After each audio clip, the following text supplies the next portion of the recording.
when I can make it all change? Will I blow it on the chain? Or will I change from this small town humble boy to that big head city fame? Will I lose my closest friends to all the shit that I got myself into? Cause ain't shit I ain't been through, ain't nothing that I ain't proved. I've been working on music for about, I think it's going on to 5 years this year. May 4th will be 5 years, I do believe. Yeah, it's been quite a while, but I started when I was 17, so about 5 years. It was really when I was 17, I was in school, and I messed my back up, and it put me down for a while, and I wasn't able to go anywhere, so I went to Best Buy one day and I seen a microphone on a shelf, and I bought it, and I just sat down, and my friend Timmy, in his living room, his mom Carla and all them, they used to I used to make them be quiet so I could sit in there and record, and it was their living room, you know. So but they've been supporting me and stuff, so you know, just the whole journey from the beginning to now is just crazy of how it all started and why it started and things like that. So.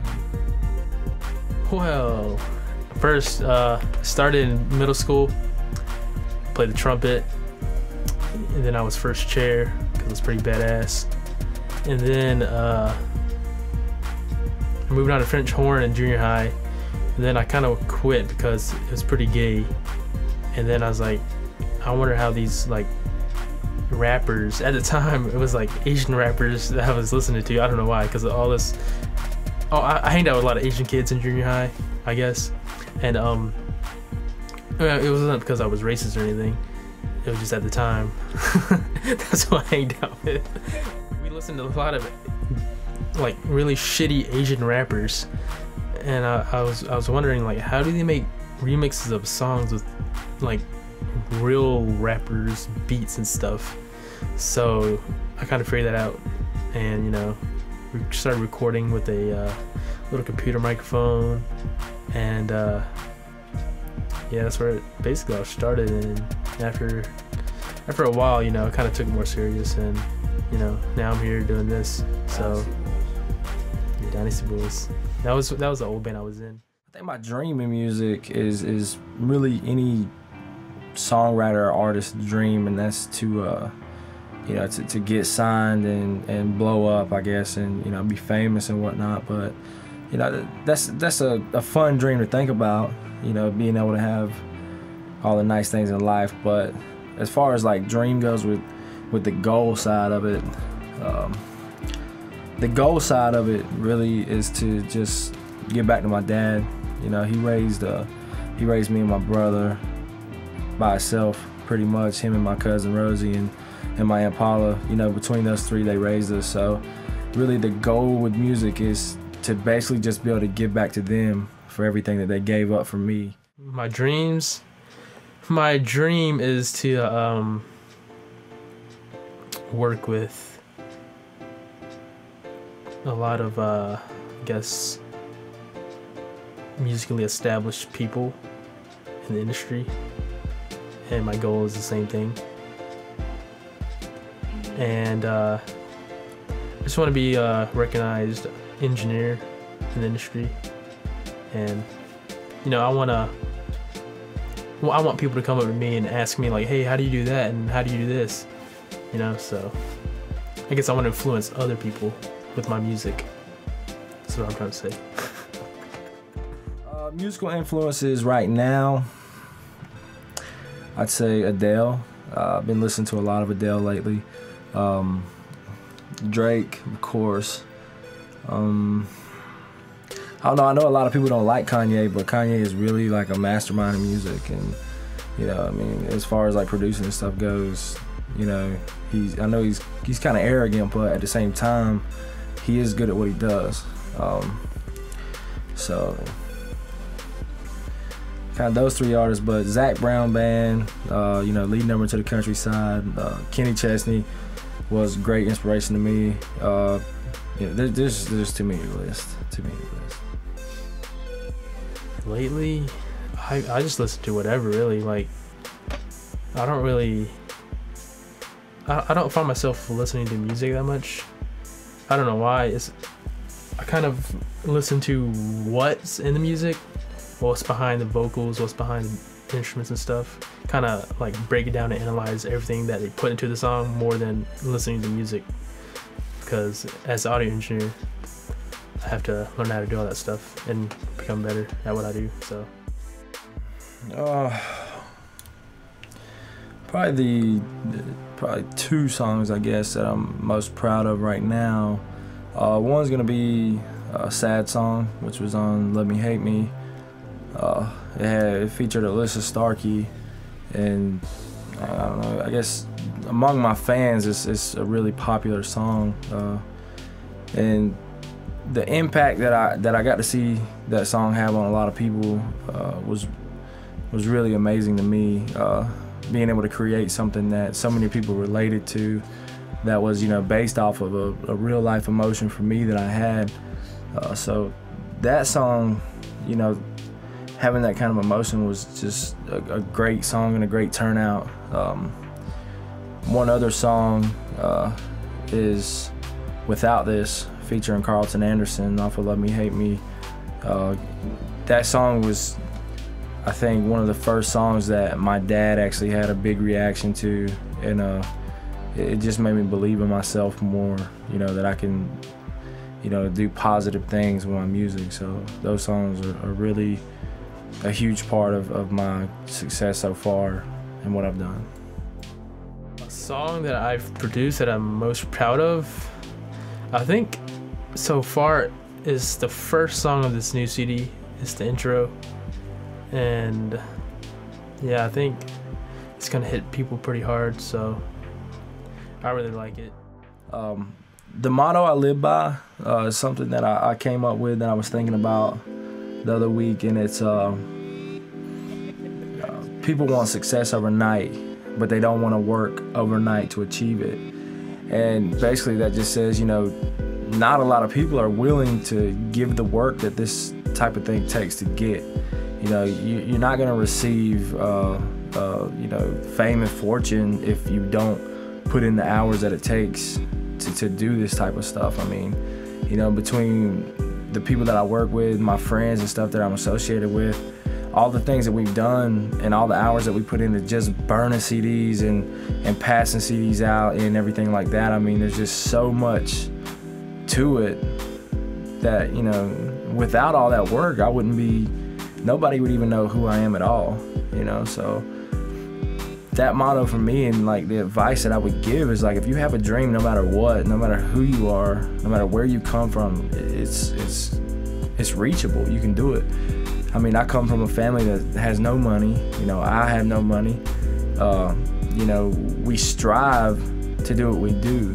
You know, I get out here and I work hard to get the money that it takes to go to the studios and do the videos and everything like that. So it's not about coming from wealth or anything like that. It's about, if it's in your heart and you want to do it, then, you know, just do it.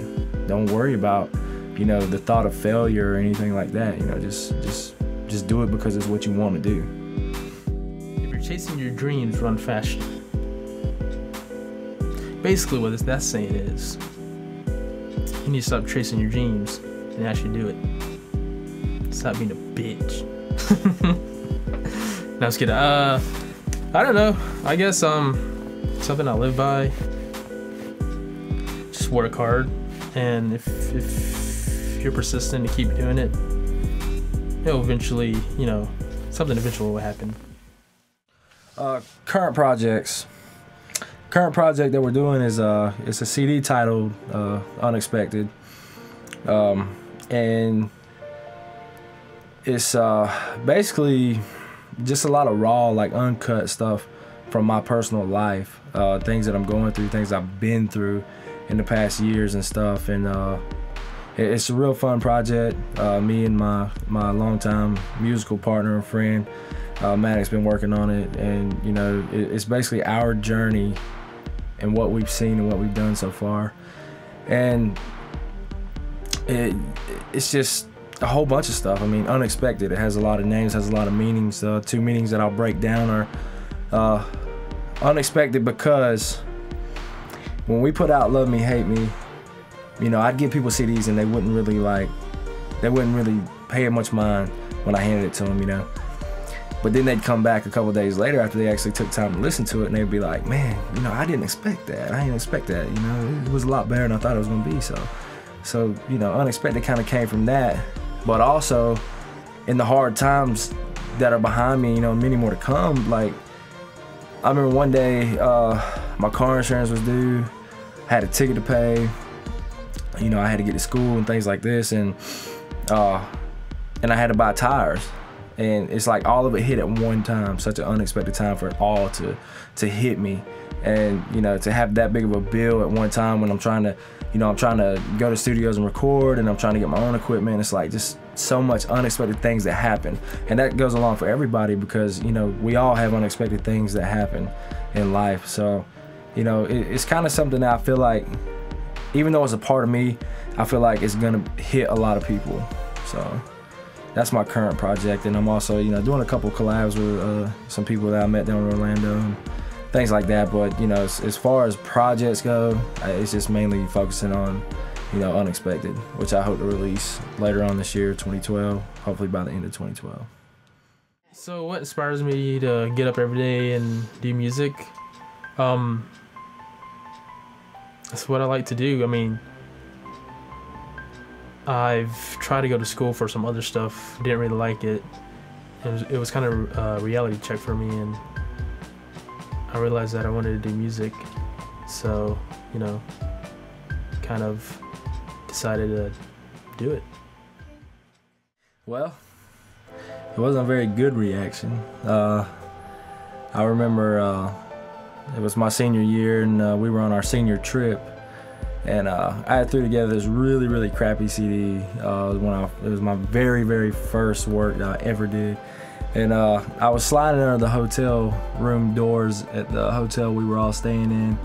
And I just remember everybody, you know, just making fun of it and stuff, you know. And it wasn't serious. It was just, you know, at that time, when you first start, you just think you're all that and everything. So it's kind of that mixed in with it, but you know, everybody just kind of took it as a joke, you know. And even today some people still do, but you know, for the people that have stayed like following my work and everything, you know, you can tell the transition. So you know, all that stuff is just, you know, part of the past, part of the journey.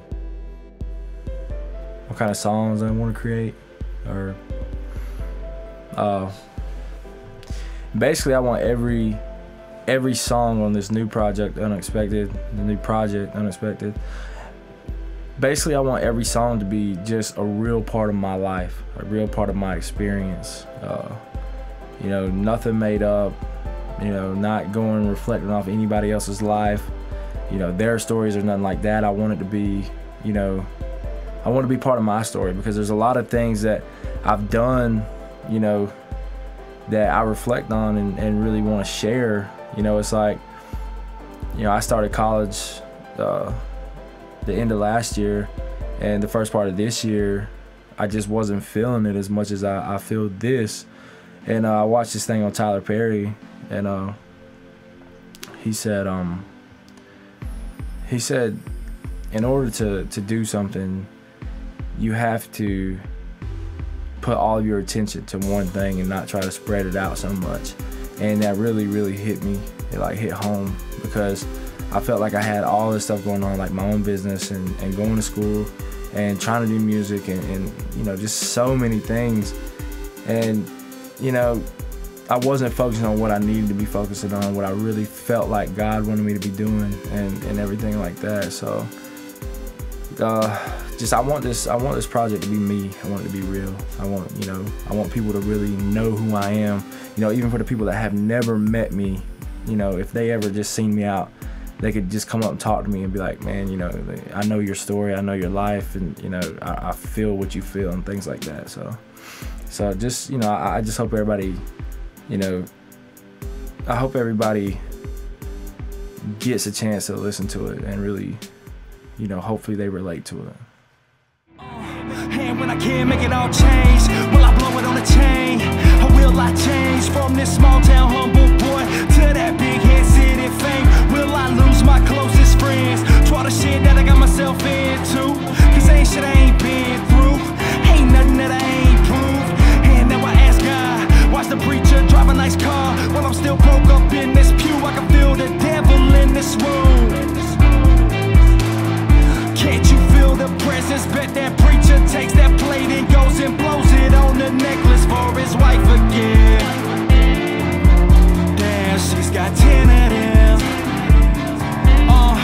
While I'm still broke and living at home, I lock myself in this room all alone. I go through pain just to gain your acceptance, but sometimes we have to do the unexpected.